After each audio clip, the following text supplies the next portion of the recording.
ইনি যখন একটা মডেল হবেন সারা বিশ্বের জন্য, বিশ্ব সকলের জন্য, এই আল্লাহ রসুল এই জন্য তার জন্ম থেকে তার মৃত্যু পর্যন্ত, তার শিশুকাল, তারপরে তার কিশোরকাল এবং পরবর্তীতে প্রত্যেকটা জিনিসই কিন্তু আমাদের জন্য করণীয় এবং বর্জনীয়।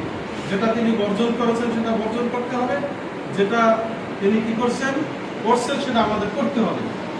এখন যিনি একটা আদর্শ হবেন, আল্লাহ রব্বুল আলামিন কিন্তু সেইভাবেই তাকে কি করছেন, দুনিয়ায় পাঠাইছেন।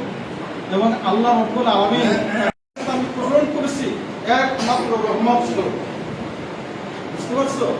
যাকে আল্লাহ রব্বুল আলামিন রহমত স্বরূপ পাঠাইছেন, এই রহমত ছাড়া কি কেউ বেহেশতে যেতে পারবে? আমলের দ্বারা পারবে? পারবে না। সুতরাং এই জন্য কি আমাদের খুশি হওয়ার বিষয় না আমাদের অসন্তুষ্ট হওয়ার বিষয়? বলুন না।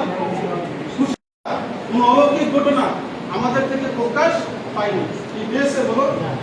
রাসূল পাক সাল্লাল্লাহু আলাইহি সাল্লাম যখন মা আমিনা গর্ভে যখন এসেছে, তখন আমিনা বলছেন, পরবর্তীতে মনে করছেন যখন শিশু আমার বাচ্চা যখন আমার গর্ভে এসেছে, তখন আমার কাছে আমি স্বপ্নের ভিতরে আমাকে সুসংবাদ দিয়ে আসছে যে তোমার পেটে যে বাচ্চাটা আসছে, যে আসবে, যারা আবির্ভাব হবে দুনিয়ায়, তিনি হবে সাইয়্যিদুল কাওনাইন।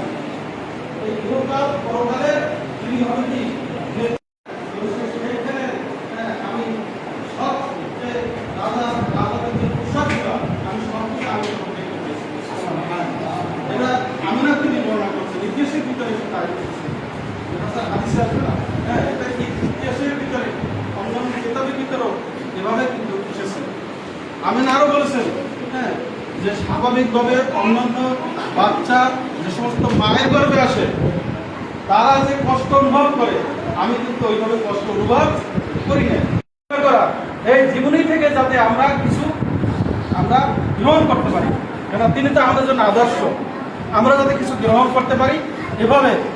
এই জন্য কিন্তু এই মিলাদুন নবী সাল্লাল্লাহু আলাইহি সাল্লাম এই মাসে বিশেষ করে কি করা হয়, আলোচনা করা হয়। আজকে রাসূলের উপরে দুরূদ পড়তে গেলে, সালাম দিতে গেলে আজকে আমাদের অনীহা চলে আসে। আমরা অনেকে অনেক কথা বলি। আল্লাহ রাব্বুল আলামিন কি বলছেন?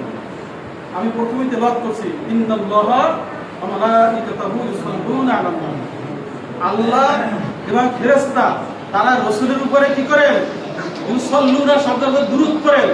এই সাল্লুনা দুরূদের শব্দের অর্থ রহমত বর্ষণ করেন।